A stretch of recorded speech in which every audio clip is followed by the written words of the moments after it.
Hey everyone, Rick here, and folks, welcome back to another Battlefields of Mana unit review. This time we are looking at Frog Folk Warriors.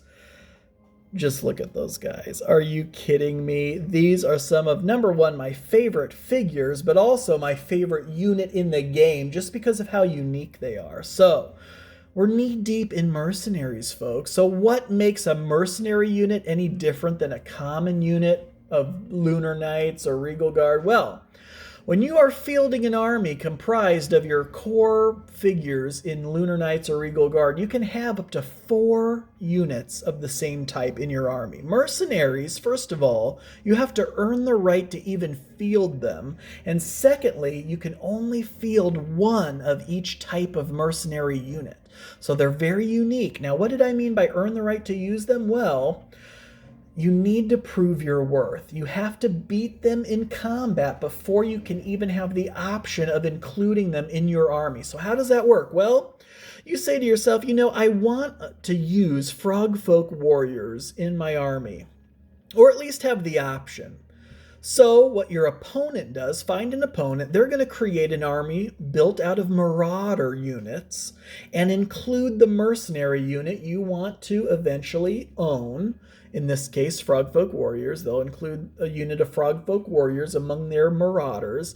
Then you play the battle out using your army of Regal Guard or Lunar Knights or whatever you want. And as long as you win, from then on, every future battle, you will have the option of including that mercenary unit, those Frog Folk Warriors, in your army.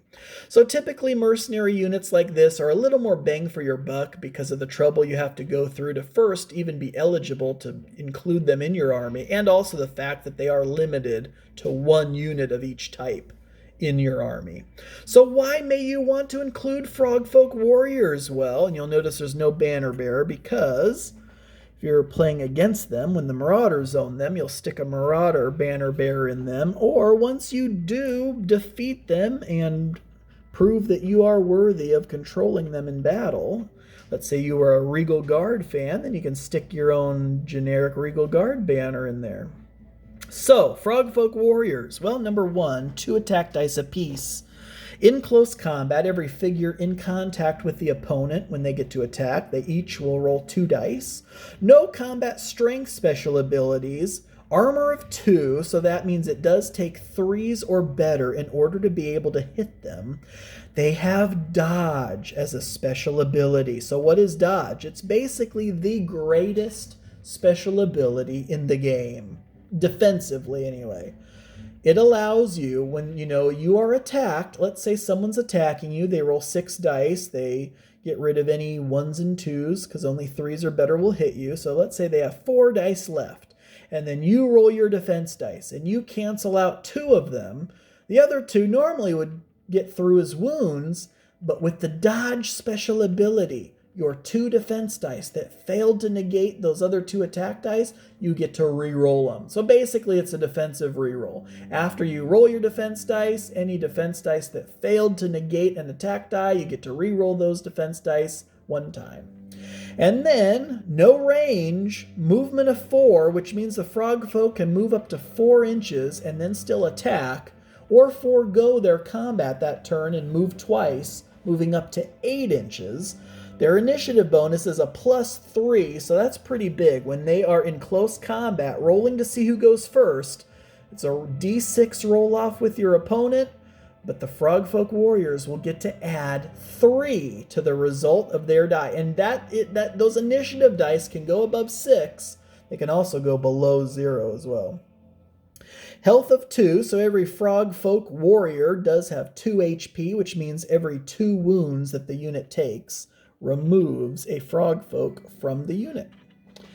And here's where the fun begins. Their abilities. They have Polearm. As you can see, they're wielding spears. And poison. So let's talk about Polearm first. We've talked about that before, but this may be your first video.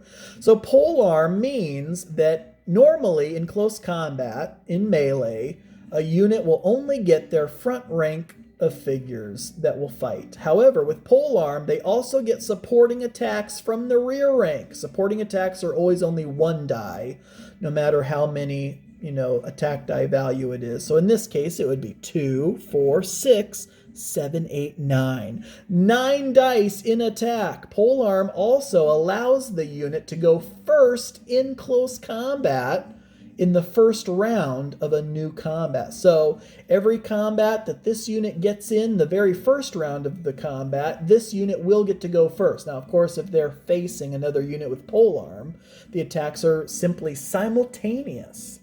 And the last and third benefit of Polearm is that if they are going up against a unit with the cavalry special ability, because, Polearm just eats mounted units for lunch, they will get to re-roll any ones that they roll in attack. So they get that back rank of attacks. They get to go first in the first round of combat, and they get to roll ones that they roll in attack dice against mounted units.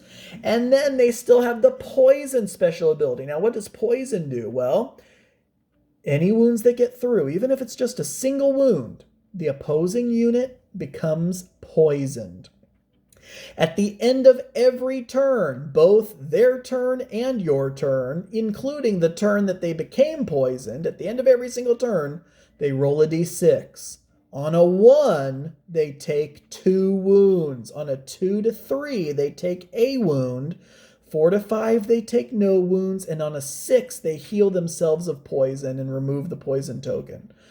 So, yeah, you heard that right. They have Polearm, so they're going to be rolling 9 dice going first, re-rolling ones against mounted units, and poison doesn't stack, so if a unit's already poisoned and they wound them again, they aren't poisoned twice.